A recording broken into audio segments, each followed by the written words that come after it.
Joining me now to get through the political stories of the day is Shadow Home Affairs and Cyber Security Minister James Paterson. Senator, thank you for your time. Firstly, your reaction to the Prime Minister's refusal there to promise that those Stage 3 tax cuts will come into effect in July.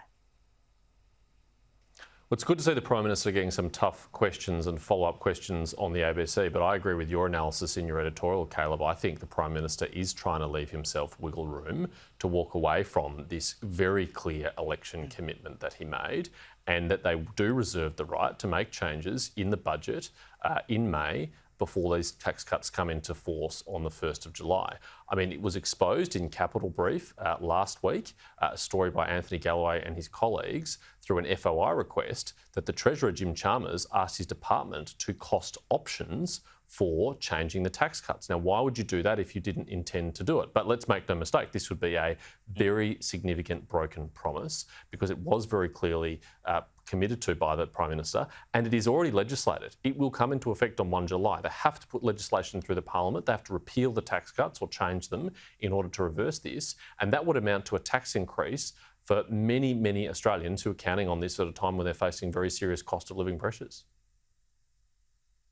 Correct. And you've got to take, the words of the Prime Minister at face value, and that is that the position hasn't changed. Now, I believe him. The position hasn't changed right now, but how hard is it to say it won't change? And there's only one reason that you wouldn't do that. And also, as I mentioned at the top of the show, Chris Bowen is out today calling for Peter Dutton to explain if there will be a 2035 emission reduction target as part of the Coalition's election platform. You've had a number of Coalition MPs voicing their reservations about the policy. Here he was.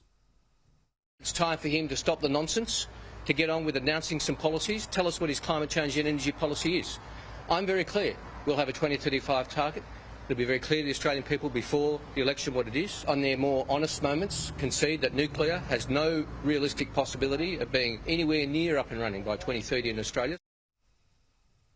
What's your view, James? Should the Coalition take a 2035 emissions reduction target to an election?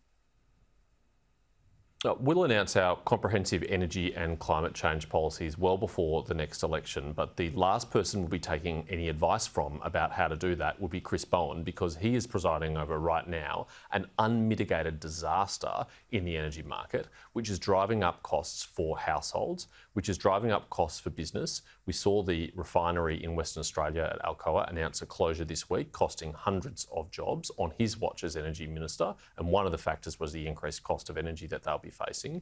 And of course, we saw this week the the federal government veto the Victorian government's signature offshore wind construction, which has just blown a hole in his 2030 target of 82% renewables, which no one who's looked at this, who's a serious person, thinks is achievable. So Chris Bowen is literally the last person on the planet we would be seeking policy advice from when it comes to energy and climate. And Ted O'Brien is doing an outstanding job and will announce our policies in good time. I don't doubt that at all, but what is your personal view? Should there be a target? Well, we'll come to that in due course. I'm not going to foreshadow another colleague's portfolio area before the shadow cabinet has agreed to it. And on a policy issue that the government hasn't even articulated their promise, Chris Bowen set up this false test. He hasn't even said what their 2035 target is, but he expects the opposition to nominate what ours is. So there's plenty of time in this term before the next election. It will be announced in due course, and Ted O'Brien and the shadow cabinet will agree to that, and the party room will endorse it.